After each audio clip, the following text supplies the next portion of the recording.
અહેસાસ અહેસાસથી યાદ આવ્યો છે બપોરે કોઈકનો ફોન આવ્યો હતો. લાવો ને અત્યારે ફોન કરીને જ જઈએ કરે.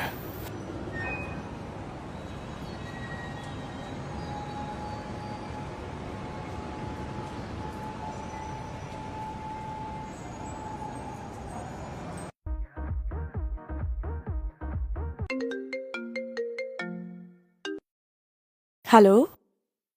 હલો. હા, પેલું તમારો બપોરે ફોન આવ્યો તો પછી આપણે વાત ન થઈ શકી. સાગર વાત કરું. બોલો. હા, એટલે પેલું બપોરે વાત ન થઈ શકી ને તો મને થયું કે લાવ અત્યારે ફોન કરી દઉં. કંઈક તમે મેરેજની વાત કરતા હતા હિરેનભાઈના પ્રેફરન્સથી કંઈક એ જ વિશે પૂછવું હતું મારે. પૂછો. એટલે તમે કોઈ મેરેજ બ્યુરોમાંથી વાત કરો છો, કોઈ સંસ્થા છો કે પછી